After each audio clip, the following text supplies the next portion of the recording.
देखो अब सारणी पढ़ाने जा रहे हैं, ठीक। तो देखो इससे पहले आव्यूह पढ़ा दिए, तो आव्यूह का प्रतीक कैसे था? आव्यूह का प्रतीक इस तरह है ना, ये बड़ा वाला ब्रैकेट, उसके बाद इधर साइड से क्या हो गया, मुड़ा हुआ। तो ये किसका प्रतीक है? आपके आव्यूह का प्रतीक है। अब आव्यूह के क्वेश्चन में क्या क्या बता दिया आपको? ए इनवर्स निकालना बता दिए। ए इनवर्स के बाद ए इनवर्स बताए थे ना, ए इनवर्स बता दिए। अब देखिए सारणी के क्वेश्चन में क्या अंतर आएगा कि पहचानोगे कैसे? सबसे पहले अंतर होना चाहिए कि दोनों के सवाल एक ही जैसे होंगे। उसमें भी इसके अंदर नंबर या ABCD भरा था, इसमें भी इसके अंदर नंबर या ABCD भरा होगा। बस अंतर ये है कि यहाँ का जो बड़ा वाला ब्रैकेट जैसा दिख रहा है, ये चीज इसको हटा देंगे। यानी अगर आपको बड़ा वाले ब्रैकेट की तरह इस तरह दिखता है तो आप समझेंगे कि ये आव्यूह का सवाल है। और अगर ये चीज हट जाती, खाली इस तरह की लाइन दो खींची होती, तो ये किसका सवाल हो गया? सारणी का। अब सारणी में देखिए, सारणी को जानने से पहले कुछ चीजें आती हैं, जैसे इसके अंदर 1 0 -1 2 1 5 3 1 -1, इस तरह सारी चीजें वही रहेंगी, ठीक है। ये आपका क्या हो गया? इसके अंदर सारे के सारे इसके अवयव हो गए। अब इसके अवयव हो गए तो इसमें हमने बताया था ये वाली जो लाइन होती है इसको हम लोग क्या कहते हैं? देखो R1, ये क्या है आपका R1, ये वाला क्या है R2, ये वाला क्या है R3, ठीक। तो इसमें भी आपकी वही चीज होगी, R1 R2 और R3।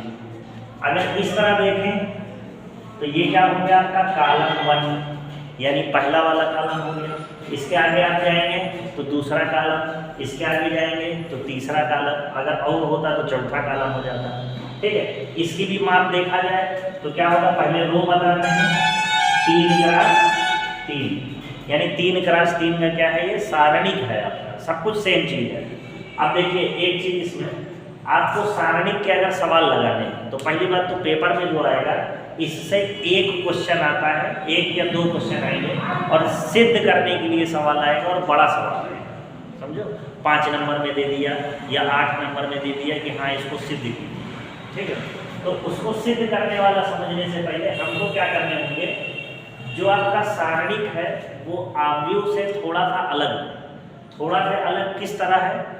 इसके कुछ गुण होते हैं, कुछ इसकी क्या है गुण है, प्रॉपर्टीज हैं, वो आपको याद रखनी पड़ेगी, उसके बिना सवाल नहीं लगेगा, ठीक है। ये जो इसके नियम हम बताने चाह रहे हैं, चाहे इसको नियम समझो, चाहे इसको गुण समझो, और चाहे इसको जो भी बोलो, आपको याद रखना पड़ेगा ये चीज। पहला नियम, इसका पहला नियम ये कहता है लोगों, अगर कोई सारणी लिखी हुई है ऐसे यहाँ कोई नंबर है 1 2 3 4 1 4 5 6 ऐसे करके, यहाँ 0 यहाँ 0 यहाँ 0, ठीक। कोई भी सारणी लिखी हुई है 1 0 0 0 1 2 3 4 5 -1, ये भी एक सारणी है, नंबर अंदर कुछ भी हो सकता है इसके, ठीक। तो याद रखिएगा पहला नियम कहता है कि अगर आपके पास कोई सारणी है, ठीक, और उसका या तो कोई भी पूरा रो, जैसे यहाँ भी कौन सा रो है R2, दूसरा रो है ना, इसके किसी भी रो का पूरा अवयव अगर 0 है, यानी इसके अंदर ये भी 0 ये भी 0 ये भी 0, चाहे किसी रो का और चाहे किसी कॉलम का, अगर पूरा अवयव क्या है 0 है, तो इस अवयव इस सारणी का डायरेक्ट मान हम क्या कहते हैं? ये क्या है? यानी पहला नियम कहता है कि अगर किसी भी सारणी का चाहे किसी भी रो या किसी भी कॉलम, यानी चाहे ये सीधा सीधा इस तरह या ऐसे ऐसे ये वाला ये वाला ये वाला, कोई भी अगर तीनों अवयव उसके या चारों अवयव उसके 0 हो गए, ठीक है। 3/3 का है तो ये तीनों 0 होना पड़ेगा, 4/4 का होता तो चारों 0 होना। अगर कोई एक रो या कोई एक कॉलम अगर 0 हो जाता है तो इस आव्यूह का हम लोग आंख मूंद के कह देंगे इसका मान क्या है 0। जैसे अगर एक मैं ये बताऊँ आपको, ये यहाँ लिखा है आप बताएं 2 0 1 0 0 0 1 0 0। ठीक, अब बताओ इसका मान 0 होगा कि नहीं? क्यों होगा? R2 क्या है आपका? 0। तो इसको जैसे ही देखेंगे 0। अब तुम बताओ, फिर से बताओ, यहाँ लिखा 1 0 5 0 1 3 0 1 4। अब जरा बताओ इस आव्यूह का मान 0 है कि नहीं? नहीं होगा। क्यों नहीं होगा? क्योंकि यहाँ पे ये दो 0 हैं तुम्हारे पास, ठीक है? ये वाले तो आपके क्या है, ये 0 हैं, लेकिन ये अवयव आपका 0 नहीं हुआ है। जब तक तीनों 0 नहीं होंगे तब तक उस सारणी के मान को हम लोग 0 नहीं लगाएंगे। अगर तीनों 0 हो जाए तो आप क्या करेंगे, उसके मान को क्या बता देंगे कि ये 0 है। तो ये पहला नियम है। इसको आप चाहो तो शार्ट में यहाँ लिख सकते हो कि किसी भी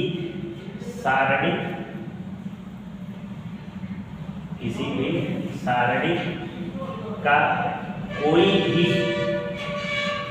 रो या कोई भी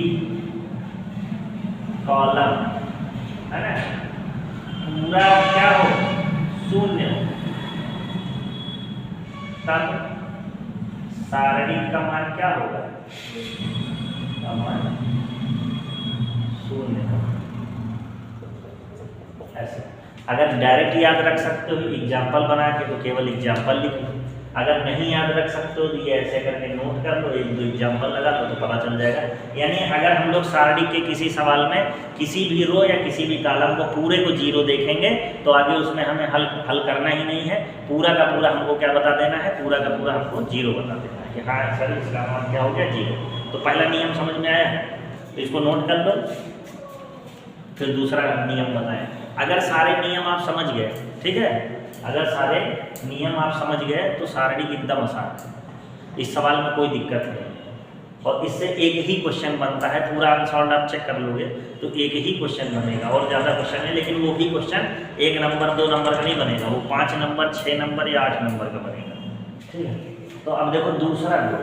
पहला गुण तो ये है कि हम जैसे ही देखेंगे कि भाई ये पूरा रो क्या हो गया 0 है, ये पूरा कॉलम क्या है आपका 0 है, तो आगे हल ही नहीं करना, उसका मान बता देंगे कि सारणी का मान शून्य आएगा। अब मान लीजिए अगर आपको पूरा शून्य नहीं मिलता है, ठीक है, तो दूसरा गुण क्या कहता है, जैसे मान लो बाकी एग्जाम्पल ले रहे हैं, ये 1 2 3 1 2 3 4 5 -1 ऐसे करके। एक और एग्जाम्पल ले लेते हैं, 1 2 1 1 2 1 5 3 -1 ऐसे करके। अब इन ध्यान से इन दोनों सारणी को देखो, इसमें क्या समानता है। देखिए ये जो पहला वाला रो है और ये दूसरा वाला रो है, ये दोनों बराबर हैं कि नहीं? इसमें आप कह सकते हो ना कि R1 और R2 दोनों बराबर हैं। और इस वाले में अगर आप देखेंगे तो ये वाला कॉलम C1 होता है, ये वाला कॉलम C2 होता है, तो ये दोनों C1 और C2 दोनों बराबर हैं कि नहीं? अगर आपको किसी सारणी का पूरा चीज एक रो का या एक कॉलम 0 मिलता है तो 0 है, और अगर 0 ना मिल पाए और कोई भी दो बराबर मिल जाए, यानी ये वाला इससे बराबर है या R1 R3 बराबर मिल जाए, बीच वाला अलग हो जाए, कोई भी दो क्या है, या तो रो या तो कॉलम अगर बराबर होते हैं तो चुपचाप इनके मान को हम क्या बता देंगे, यानी या तो एक, अगर एक की बात करेंगे तो सारा का सारा हमारा क्या होना चाहिए 0 होना चाहिए। लेकिन अगर एक 0 नहीं बनता है और दो बराबर बन जाए, बराबर का कहने का मतलब इसमें ABCD वाले में भी देखो, अगर इस तरह है ABC PQR, अगर ऐसा है तो ये ABC और ये ABC बराबर हो गया, तो इसका मतलब इसका मान क्या आएगा 0 आएगा। तो इस चीज को हम क्या लिखेंगे, हम ये लिखेंगे यदि किसी सारणी की दो रो या दो कॉलम क्या हो जाए बराबर हो जाए, तो सारणी का मान क्या होता है 0 होता है। तो ये आपका कौन सा नियम है? ये दूसरा नियम है, तो इसको भी नोट कर लो। तीसरा नियम बताए, ये नोट हो गया ना।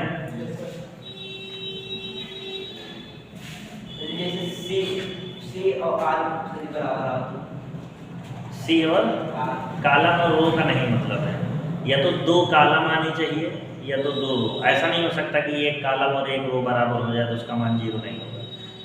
दोनों कॉलम हो या तो दोनों रो होना चाहिए, ठीक है।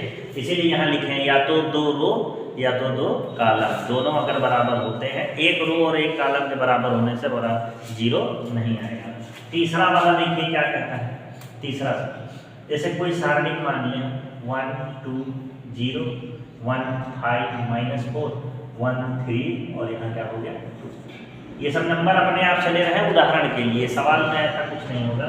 तो यहाँ पे देखो ये है, अब इसमें एक ही बराबर है तो इसको 0 आप नहीं कह सकते हैं। जैसे एक सेम हो गया, ऐसा नहीं कह सकते 0 और दूसरा होना चाहिए। अब इसमें हम क्या करना चाहें, अगर याद रखना किसी भी सारणी के लिए, ठीक है, किसी भी सारणी के लिए अगर हम किसी रो को या किसी कॉलम को इंटरचेंज करें, इंटरचेंज का मतलब समझते हो कि अदला बदली कर लें। जैसे ये देखो, जैसे इसी को हम लिखना चाह रहे हैं इस तरह, देखिए हम सोचते हैं कि ये वाली चीज़ यहाँ चली जाए और ये वाली चीज़ यहाँ चली जाए, यानी पूरा का पूरा ऐसे रिवर्स हो जाए। जैसे ऐसे 1 5 -4 यहाँ हमारा चला है और 1 2 और 0 यहाँ चला है और ये इसी तरह है। तो हमने कर क्या दिया है पता है, इस C1 को C2 से बदल दिया है। इसको लिखेंगे कैसे, C1 दोनों तरफ तीर लगाएंगे C2, इसका मतलब C1 C2 की जगह चला गया, C2 C1 की जगह चला गया। तो अगर आप ऐसा करते हैं तो आपको कुछ करने की जरूरत नहीं है, सिर्फ इस सारणी के आगे माइनस लगाना पड़ेगा। जब किसी एक रो को या किसी एक कॉलम को आप दूसरे से बदलेंगे, यानी इसको इसकी जगह लेंगे उसको उसकी जगह लेंगे, अगर ऐसा होगा तो उस स्थिति में हमको क्या करना पड़ेगा, इसका साइन चेंज करना पड़ेगा माइनस। अब एक चीज ये बताओ हमें, अगर किसी चीज को दो जगह ले जाए, जैसे समझो इसको पहले यहाँ ले गए और फिर यहाँ लेके चले जाए, ऐसे करें तो क्या होगा, दो बार अगर इंटरचेंज कर देंगे तो एक बार माइनस होगा फिर दोबारा फिर प्लस हो जाएगा, ऐसा होगा, ठीक है। अगर दो बार चेंज करोगे तो अब ये माइनस था, फिर से चेंज अगर इसको करते हैं, इसको इधर लेके चले जाए तो इसका मतलब फिर से माइनस होगा और फिर से माइनस होगा तो माइनस माइनस प्लस हो जाएगा। यानी आप ये चीज़ समझो, किसी भी रो के या किसी भी कॉलम को अगर इंटरचेंज करेंगे तो माइनस आएगा। अब एक बार माइनस करेंगे तो एक माइनस आएगा, दो बार माइनस करेंगे तो दो माइनस आएगा और माइनस करेंगे तो और माइनस आ जाएगा, ठीक है। तो ये क्लियर समझ में आया। तो इसको हम शब्दों में क्या लिखेंगे कि यदि किसी सारणी के किसी रो या किसी कॉलम का स्थान बदलें तब क्या हो जाएगा, सारणी का चिन्ह बदल जाएगा। चिन्ह बदल जाएगा मतलब भाई यहाँ प्लस था, कुछ नहीं आगे तो इसका मतलब प्लस है। तो जब एक बार हमने चेंज किया तो प्लस से क्या हो गया, माइनस हो गया। अभी अगर फिर चेंज कर दें तो अब इसको जब चेंज करोगे तो ये माइनस है तो फिर माइनस से किसमें बदल, तो वो तो वही रहा है कि जब जैसे ही चेंज कर रहे हो उतनी बार ये क्या हो जा रहा है, साइन उसका क्या हो जा रहा है, बदल जा रहा है। तो ये समझ सकते हो आप, ये कौन सा नियम था, इसका तीसरा नियम था। समझ आ रहा है कि नहीं। ये अगर ये चीज़ समझ में आ जाएगी तो आपको सवाल में कोई दिक्कत नहीं। सवाल बस इसके बहुत जल्दी लड़के भूल जाते हैं, तो प्रैक्टिस चाहिए, मतलब थोड़ा थोड़ा दिन पे जो है आपको इसको रिवीजन करना पड़ेगा जब सवाल अभी एक लगवाएंगे तो। यानी अगर कोई सारणी है उसका हम सभी रो यानी पूरे के पूरे रो, जैसे ये लिखा हुआ है ऐसे 1 2 3 4 6 1 2 5 -1, तो इसको कहेंगे रो 1 रो 2 रो 3। बताएं अगर इस रो को हम पलट के कॉलम में बना दें, यानी 1 2 3 ऐसे लिखा है, इसको 1 2 3 ऐसे लिख दिया, 4 6 1 ऐसे लिखा है, 4 6 1 ऐसे लिख दिए, 2 5 माइनस 1 लिख दिए, तो 2 5 माइनस, यानी सभी रो को हमने बदल दिया किसमें, सभी कॉलम में। अगर आप ऐसा करते हैं तो सारणिक के मान में कोई परिवर्तन नहीं होता है, यानी ऐसा हम कर सकते हैं, कोई दिक्कत नहीं होगी। तो यही चीज़ लिखी है हमें, यदि किसी सारणी के सभी रो और सभी कॉलम को आपस में बदल दें तो सारणी के मान में कोई परिवर्तन नहीं होगा। ठीक है, तो ये आपका अगला गुण है, याद रखना है। अगर जब हमें जरूरत पड़ेगी तो सभी रो को सभी कॉलम में हम क्या कर सकते हैं, बदल सकते हैं। ठीक है, अब एक लास्ट इसका जो आपके यूज आएगा, एक लास्ट है, उसको हम बताने के लिए ABCD का उदाहरण लेंगे। जैसे देखिए, कहीं अगर आपको इस तरह मिले ABC, ठीक है, यहाँ P + Q है, Q + R है, R + S है, और यहाँ दे देते हैं हम लोग क्या, W या X Y और Z ऐसे। तो देखिए ये एक सारणिक है ना, तो ABC X Y Z और P + Q Q + R R + S, यानी इसका ये जो बीच वाला टर्म है, यानी बीच वाला जिसको हम कॉलम 2 कहेंगे, वो जुड़ कर लिखा हुआ है ना देखो कि P + Q है, Q + R, ये पूरा एक चीज है, यानी ये C2 है पूरा। तो अगर ऐसा लिखा होता है, यानी कहीं पर अगर किसी सारणी में कोई रो या कोई कॉलम क्या होता है, जुड़ कर लिखा हुआ है 2 चीजों से, तो हम इस सारणी को तोड़ सकते हैं। कैसे तोड़ेंगे, देखिए इस सारणी को हम इस तरह 2 सारणिकों में बदल सकते हैं। अब 2 सारणिकों में आएगा क्या, ये जो चीज थी जिसमें प्लस नहीं लगा हुआ था वो तो इसमें भी आएगी और इसमें भी आएगी। ठीक, इसमें भी आ गई और इसमें भी आ गई। X Y Z है, X Y Z इधर भी होगा, X Y Z इधर, यानी जिसमें प्लस करके नहीं लिखा है वो तो वैसे रहेगा, दोनों में आ जाएगा, और जिसमें जुड़ के लिखा है P + Q, तो एक में लिख देंगे P, एक में लिख देंगे Q, एक में लिख देंगे Q ये वाला, और एक में अगला वाला R यहाँ होता है तो S यहाँ। तो यानी इस कॉलम को हमने तोड़ दिया 2 सारणिकों। अभी अगर मान लीजिए यहाँ R + S ना होकर R - S होता तो यहाँ पर कौन आता, -S, इस तरह। तो इसको कहते हैं किसी भी सारणी के किसी भी कॉलम को हम 2 सारणिकों में तोड़ सकते हैं।